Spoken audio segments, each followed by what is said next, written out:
राजस्थान के एक छोटे से गांव में रामलाल नाम का किसान रहता था। उसका घर मिट्टी का था।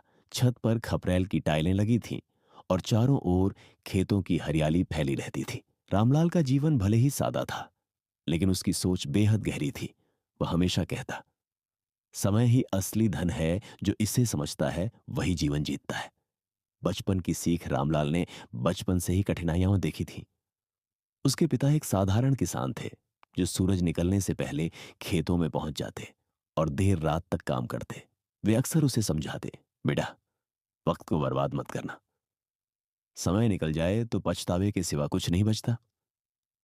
पिता की यह बात रामलाल के मन में ऐसे घर कर गई कि वह हर पल का महत्व समझने लगा। गरीबी के कारण पढ़ाई ज्यादा आगे नहीं बढ़ पाई, लेकिन मेहनत का जज्बा उसके भीतर हमेशा जिंदा रहा। उसने तय कर लिया कि खेत उसका स्कूल होंगे और हर दिन का काम उसकी पढ़ाई। बदलते मौसम और नई चुनौती। एक साल गांव में बारिश कम हुई, खेतों में दरारें पड़ने लगीं और किसान मायूस हो गए। कई लोगों ने कहा, इस बार फसल बर्बाद हो जाएगी, बेकार मेहनत मत करो। मगर रामलाल ने हार नहीं मानी।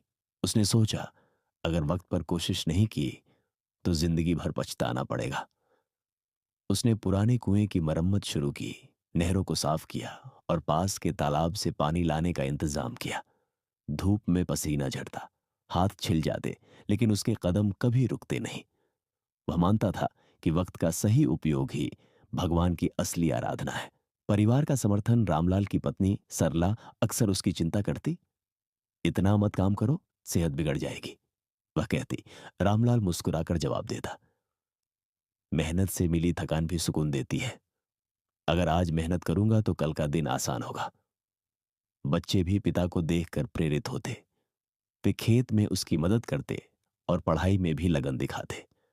रामलाल उन्हें कहता, तुम्हारी किताबें तुम्हारा खेत है, जितना वक्त लगाओगे उतना ही फल पाओगे।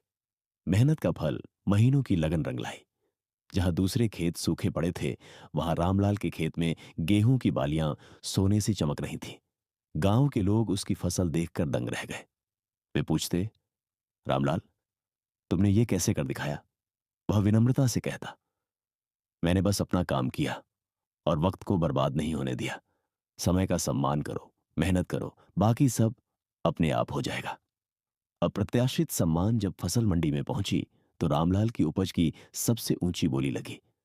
उसकी कमाई इतनी हुई कि वह नया बैलगाड़ी, अच्छे औजार और बच्चों की पढ़ाई के लिए किताबें खरीद सका। लेकिन उसके लिए असली खुशी पैसों में नहीं थी। उसे संतोष था कि उसकी लगन और समय की कद्र ने उसकी किस्मत बदल दी। गांव के बुजुर्गों ने पंचायत में उसकी सराहना की। उन्होंने कहा, रामलाल ने हमें सिखाया कि समय को सोने से ज्यादा कीमती मानना चाहिए। जिसने वक्त का महत्व समझ लिया, उसके लिए कोई मुश्किल बड़ी नहीं रहती। अगली पीढ़ी के लिए प्रेरणा। रामलाल ने अपने बच्चों को सिखाया कि सफलता पाने के लिए कोई जादू नहीं होता, यह तो रोज रोज किए गए छोटे छोटे कामों का परिणाम है। उसने मोहन से कहा, अगर तुम पढ़ाई में वक्त लगाओगे तो तुम्हारा भविष्य रोशन होगा। गौरी को उसने सिलाई और कढ़ाई सिखाई और समझाया, हर काम में समय पर ध्यान देना ही सफलता की चाबी है। धीरे धीरे बच्चे भी समय का महत्व समझने लगे। मोहन गांव का पहला युवक बना जिसने कॉलेज में दाखिला लिया।